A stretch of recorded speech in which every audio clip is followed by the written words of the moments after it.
Salam dostlar emme. Ses qov gelip turandır inşallah.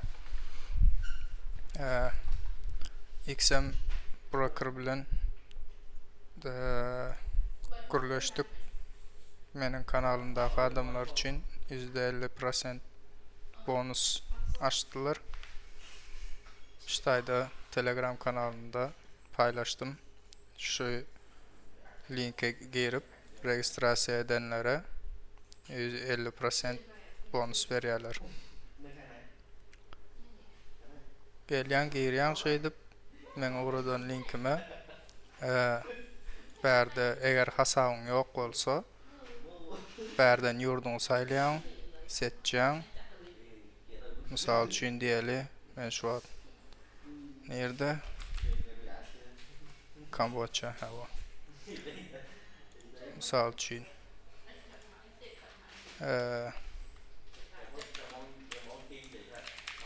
diyeli .com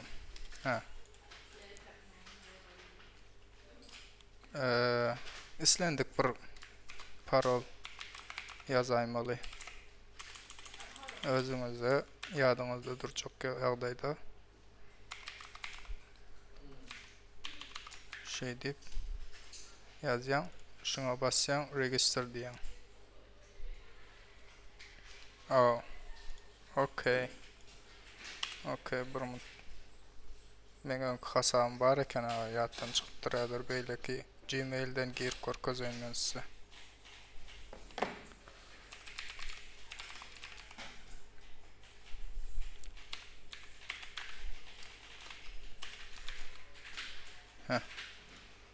Şundan giryan şeyde register'a basyan. No. E-mail geliyor. E-mailinize girip verify email deyip basyanız.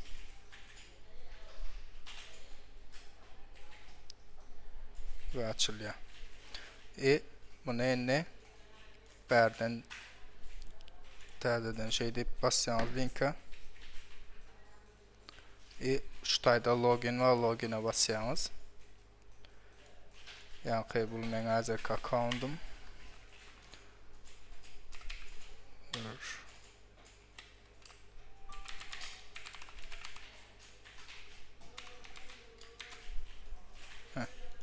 Deyip login diyeniz. Kod geliyor. Şu kodum.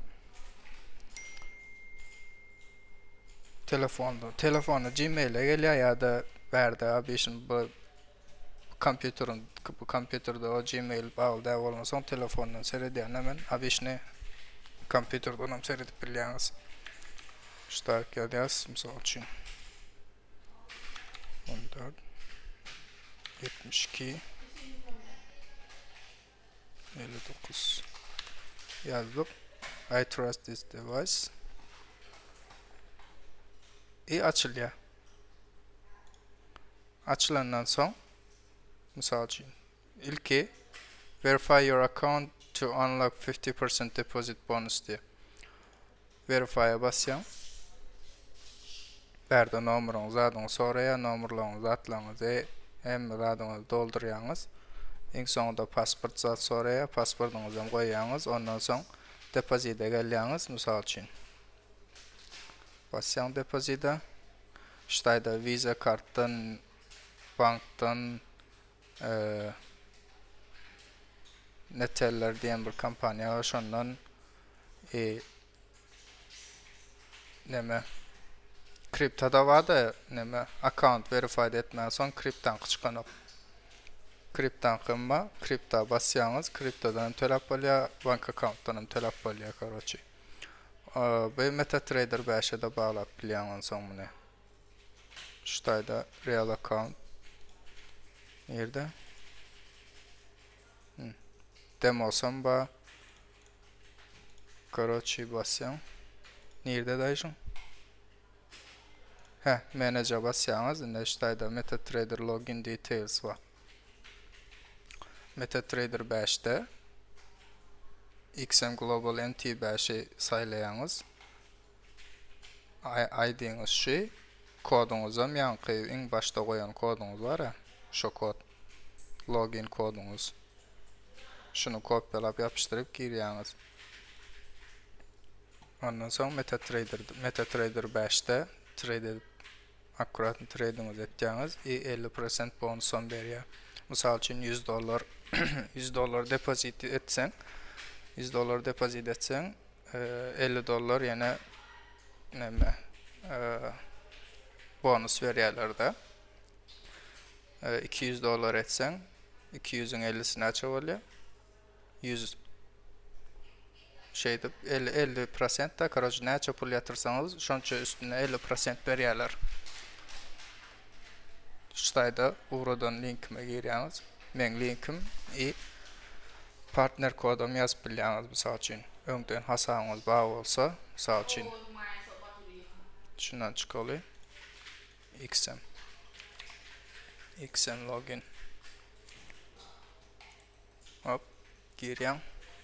Bugün login et tabi.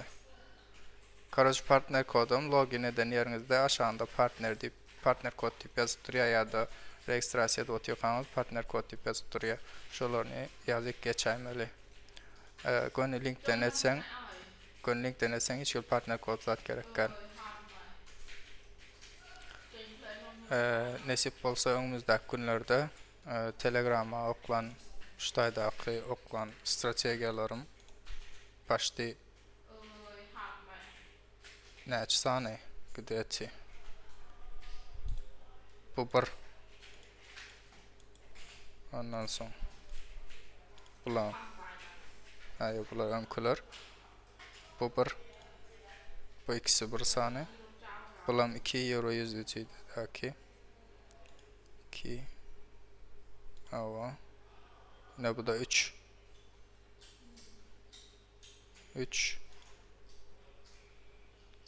Dur. Bulan ikisi bir pozisyon. Ava. 2 bu 3 ava. Bir pozisyon ikisi. 4 5 bulan ikisi bir mi? Ava. 5 6 7 Bitcoin bilet 7 8 9 10 bugün bir san stop ettik 10 san pozisiyadan bir stop oldu da bugünkü stopun nesip oldu erde paylaş geçer bugün birinci gedek şu strateji stop ettirdim ama şulayın içinde onun videosunu ya şu an çekip uğradarın ya da önümüzdeki günlerde çekip YouTube kanalında paylaşır nesip olsa. Naturally.